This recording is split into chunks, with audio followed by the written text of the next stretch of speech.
Revenge സിനിമകൾ എനിക്ക് ഒരുപാട് ഇഷ്ടമാണ്. ഇത്തരം സിനിമകളെ നമുക്ക് രണ്ടായി തരംതിരിക്കാം. ഒന്ന്, ടിപ്പിക്കൽ മാസ് ചേരുവയിൽ വരുന്ന ചിത്രങ്ങൾ. രണ്ട്, മാസ് ചേരുവകൾ മുഴുവനായി മാറ്റി നിർത്തി വ്യത്യസ്തമായ അവതരണ രീതിയിലൂടെ പ്രതികാര കഥ പറയുന്ന ത്രില്ലിംഗ് സിനിമകൾ. ഞാനീ പറഞ്ഞതിൽ രണ്ടാമത്തെ ഗണത്തിൽ ഉൾപ്പെടുത്താവുന്ന ഒരു ചിത്രമാണിത്.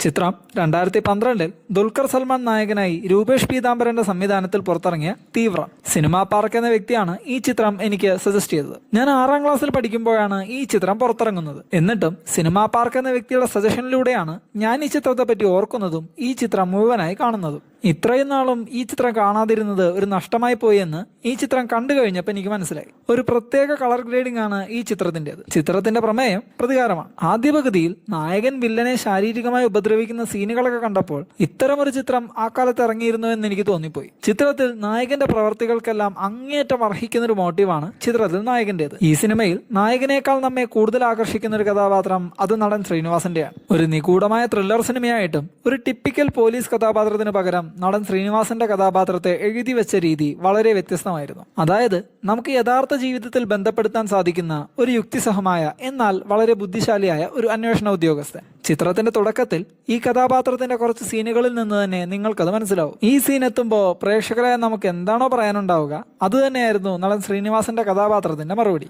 മനസ്സിനൊരു സാറ്റിസ്ഫാക്ഷൻ തോന്നിയ സീൻ കൂടിയായിരുന്നു അത്. നടൻ ദുൽഖർ സൽമാന്റെ തുടക്കകാലത്ത് ഇറങ്ങിയ ഒരു ചിത്രം കൂടിയാണിത്. നടൻ ശ്രീനിവാസന്റെ ഈ സീനിന് രണ്ടാം പകുതിയിലെ ഒരു സീനുമായി നല്ല ബന്ധമുണ്ട്. അതെന്താണെന്ന് ഞാൻ പറയുന്നില്ല. ചിത്രം കാണാത്തവരുണ്ടെങ്കിൽ അവർക്കത് സ്പോയിലറാവും. ഈ ചിത്രം കണ്ടവർ നിങ്ങളുടെ അഭിപ്രായം കമന്റ് ചെയ്യുക. ഇതുപോലുള്ള കൂടുതൽ വീഡിയോസിനായി ഈ ചാനൽ ഇപ്പോൾ തന്നെ സബ്സ്ക്രൈബ് ചെയ്യുക.